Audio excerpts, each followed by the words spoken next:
ہاں جی، یہ تا ہے، تا کے اوپر جو لگی ہوئی ہے اس کو جزم کہتے ہیں، جو دال نما بنی ہوئی ہے اس کو جزم کہتے ہیں۔ یہ جزم جس حرف کے اوپر بھی آتی ہے اس حرف کو ساکن کہتے ہیں۔ اب یہ جزم تا کے اوپر آئی ہے تو اس کا نام ہو گیا تا ساکن، ٹھیک ہے۔ ساکن کا مطلب ہے جس کے اوپر نہ زبر ہو نہ زیر نہ پیش، ٹھیک ہے، اس کو سکون کی حالت میں رکھتے ہیں۔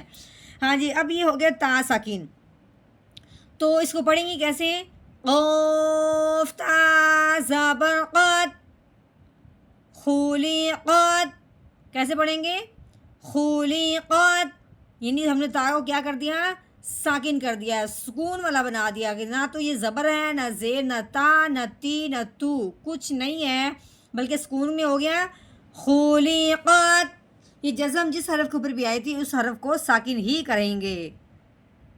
نحمده ونصلي على رسوله الكريم اما بعد فاعوذ بالله من الشیطان الرجیم بسم اللہ الرحمن الرحیم۔ السلام علیکم ورحمۃ اللہ وبرکاتہ۔ امید ہے آپ سب خیریت سے ہوں گے، انشاءاللہ جہاں ہوں گے ایمان اور صحت کی نعمت سے مالا مال ہوں گے۔ ہاں جی، تو آغاز کرتے ہیں ہم اپنے آج کے سبق کا دعاؤں کے ساتھ، تو چلیے شروع کرتے ہیں۔ اللہم صلی علی سیدنا و مولانا محمد وعلی آل سیدنا و مولانا محمد وبارک وسلم۔ رب اشرح لی صدری ویسر لی امری واحلل عقدۃ من لسانی یفقہوا قولی۔ رب زدنا علما، رب زدنا علما، رب زدنا علما۔ اعوذ باللہ من الشیطان الرجیم، بسم اللہ الرحمن الرحیم۔ ہاں جی، یہ الف ہے، الف کے اوپر جو لگی ہوئی ہے اس کو زبر کہتے ہیں۔ الف کے اوپر زبر زیر پیش آ جائے اس الف کو حمزہ کہتے ہیں، ٹھیک ہے۔ اب یہ الف کے اوپر زبر آنے کی وجہ سے اس الف کو الف نہیں پڑھیں گے، اس الف کو حمزہ پڑھیں گے۔ تو کیسے پڑھیں گے؟ حمزہ زبر آ، حمزہ زبر آ۔ ہاں جی، یہ فا ہے، فا کے اوپر جو لگی ہوئی ہے اس کو زبر کہتے ہیں۔ تو فا کو کیسے پڑھیں گے؟ فا زبر فا، آفا، ٹھیک ہے۔ آگے دیکھیں، یہ لام ہے، لام کے اوپر جو لگی ہوئی ہے یہ زبر ہے، ٹھیک ہے۔ آگے یہ کیا ہے؟ الف۔ تو یہ قاعدہ آپ نے یاد رکھنا ہے جو اب میں بتانے لگی ہوں کہ زبر ہے اور ساتھ کیا آ گیا؟ الف۔ تو الف سے پہلے حرف پر جب زبر آ جائے، الف سے پہلے حرف پر، پہلا حرف کون سا ہے؟ لام ہے، اور اس کے اوپر کیا لگی ہوئی؟ زبر۔ تو الف سے پہلے حرف پہ جب زبر آ جائے تو اس لفظ کو ایک الف کے برابر لمبا کرتے ہیں۔ اب اپنے لام کو ایک الف کے برابر لمبا کرنا ہے الف سے پہلے زبر آنے کی وجہ سے، تو کیسے پڑھیں گے؟ لام الف زبر لا، کیسے پڑھیں گے؟ لام الف زبر لا، تو کیا بنا؟ افلا، کیا بنا؟ افلا۔ ہاں جی، یہ یا ہے، یا کے اوپر جو لگی ہوئی ہے اس کو کہتے ہیں زبر، ٹھیک ہے۔ اور یہ نون ہے، نون کے اوپر جو دال نما بنی ہوئی ہے اس کو کہتے ہیں جزم۔ یہ جزم جس حرف کے اوپر بھی آتی ہے اس حرف کو ساکن کہتے ہیں، یعنی اس کو ساکن کر دیتی ہے، ٹھیک ہے۔ اب یہ جزم نون کے اوپر آئی ہے تو اس کا نام ہو گیا نون ساکن، ٹھیک ہے۔ یہ جزم جس حرف کے اوپر بھی آتی ہے پہلے اس حرف کو ساکن کرتے ہیں، اس کے بعد پچھلے والے حرف کو اس کے ساتھ ملاتے ہیں جس کے اوپر یہ جزم لگی ہو۔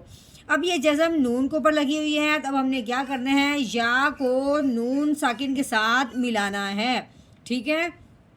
تو دوسری بات، جب یہ جزم نون کے اوپر آتی ہے، جب یہ جزم نون کے اوپر آتی ہے تو اس کو کہتے ہیں نون ساکن، اور نون ساکن کو پڑھنے کے لیے اگلے حرف کو دیکھا جاتا ہے اگلا حرف کون سا ہے۔ تو ہم نے جب دیکھا ہے تو اگلا حرف غو ہے، دیکھنا کیا ہے کہ اگلا حرف جو ہے وہ حروف حلقی میں سے نہ ہو۔ تو یہاں ہم نے دیکھا ہے کہ نون ساکن کے بعد اگر غو جو ہے وہ حروف حلقی میں سے نہیں ہے، اس لیے ہم نے کیا کرنا ہے؟ نون ساکن پہ غنہ کرنا ہے، وہ بھی کون سا؟ اخفا کا۔ تو کیسے پڑھیں گے؟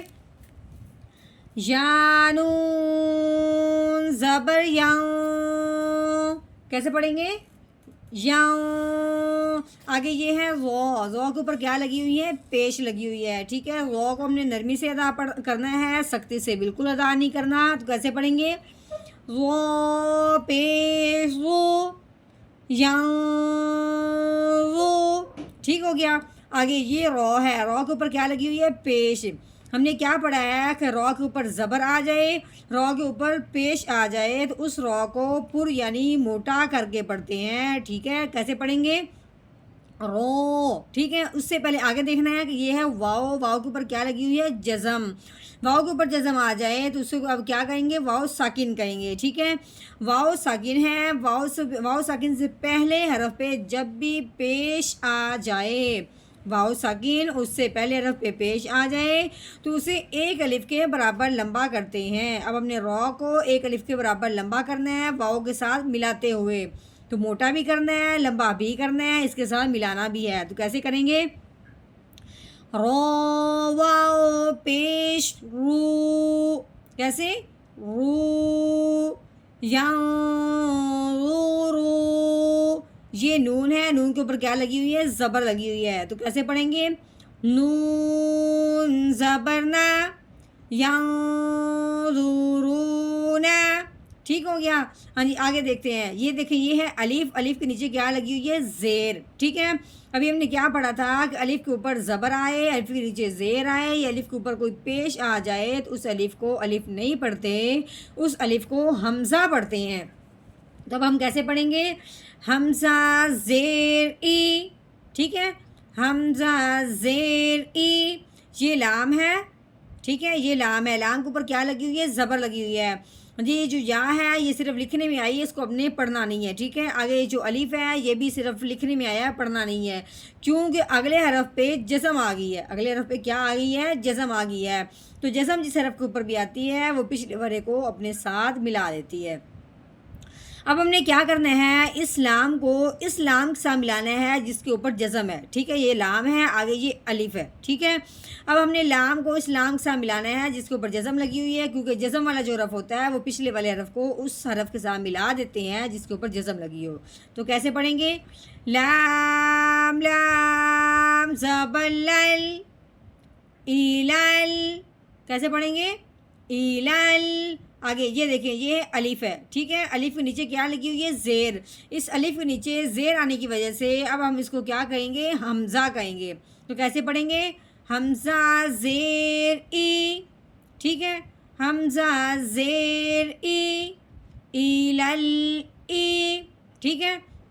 یہ با ہے، با کے نیچے کیا لگی ہوئی ہے؟ زیر لگی ہوئی ہے، با زیر بی ایلل ای بی۔ یہ لام ہے، لام کے نیچے کیا لگی ہوئی ہے؟ زیر، لام زیر لی ایلل ای بی لی۔ ہاں جی آگے دیکھیں یہ کاف ہے، جس کا سرا جو نا یہ ٹیڑھا ہو وہ کاف ہوتا ہے، ٹھیک ہے، کاف کے اوپر کیا لگی ہوئی ہے؟ زبر لگی ہوئی ہے۔ آگے یہ یا ہے، یا کے اوپر کیا لگی ہوئی ہے؟ جزم لگی ہوئی ہے، ٹھیک ہے، جو یہ ہو گیا یا ساکن، یا ساکن ہو، ٹھیک ہے، جب بھی یا ساکن ہو اس سے پہلے حرف پہ کیا ہو؟ زبر ہو تو اسے لین کہتے ہیں، یا ساکن سے پہلے زبر آ جائے اسے لین کہتے ہیں۔ لین کا مطلب کیا ہے؟ لفظ کو نرمی سے پڑھنا، کھینچ کے بالکل نہیں پڑھنا۔ تو کیسے پڑھیں گے؟ کاف یا زبر کئی، یہ فا ہے، فا کے اوپر کیا لگی ہوئی ہے؟ زبر، فا زبر فا کئی فا، کیسے پڑھیں گے؟ کئی فا۔ ہاں جی یہ دیکھیں یہ خو ہے، خو کے اوپر کیا لگی ہوئی ہے؟ پیش لگی ہوئی ہے، خو کو رگڑ کے نکالنا ہے، نرمی سے بالکل نہیں پڑھنا۔ تو کیسے پڑھیں گے؟ خو پیش خو، کیسے؟ خو۔ یہ لام ہے، یہ درمیان میں لام لگا ہوا ہے، اس کے نیچے کیا لگی ہوئی؟ زیر۔ تو کیسے پڑھیں گے؟ لام زیر لی خولی۔ یہ قوف ہے، قوف کو موٹا کر کے پڑھتے ہیں اور حلق کی گہرائی سے نکالتے ہیں جھٹکے کے ساتھ، ٹھیک ہے، اس کے اوپر جو لگی ہوئی ہے اس کو زبر کہتے ہیں۔ آگے یہ تا ہے، تا کے اوپر جو لگی ہوئی ہے اس کو جزم کہتے ہیں۔ یہ جزم جس حرف کے اوپر بھی آئے اس کو ساکن کہتے ہیں۔ اب یہ اس جزم تا کے اوپر آئی ہے، اس کا نام ہو گیا تا ساکن۔ تا ساکن ہے تو ساکن والا جو حرف ہوتا ہے وہ پچھلے والے کو اپنے ساتھ ملاتا ہے۔ اب اس ساکن حرف کیا ہے؟ تا ہے، تب ہم نے قوف کو تا ساکن کے ساتھ ملانا ہے۔ تو تو کیسے پڑھیں گے؟ قاف تا زبر قد، خلقت، ٹھیک ہے. آگے یہ ہو گیا وقف. تو وقف کی صورت میں ہم نے کیا پڑھا تھا کہ آخر والے حرف کو ساکن کرتے ہیں اگر وہ ساکن نہ ہو. ٹھیک ہے. اب یہاں جب ہم نے دیکھا ہے تو یہ تو ساکن ہے کیونکہ جزم تا کے اوپر آئی تو تا ساکن ہے. تو اگر وقف کی صورت میں آخر والا حرف پہلے سے ہی ساکن ہو تو اس کو پھر ساکن ہی رہنے دیتے ہیں. تو اب ہم نے کیا کرنا ہے؟ آگے وقف خلقت، خلقت، ٹھیک ہو گیا. ہاں جی. اب ہم نے پوری آیت کو یعنی روانگی کے ساتھ پڑھنا ہے کیونکہ اب ہم نے اس کا توڑ کر لیا اور اس کا کرنا ہے ہم نے جوڑ. تو کیسے پڑھنا ہے؟ اعوذ باللہ من الشیطان الرجیم. سورۃ الغاشیہ مکیہ. بسم اللہ الرحمن الرحیم. افلا ينظرون الى الابل كيف خلقت. افلا ينظرون الى الابل كيف خلقت.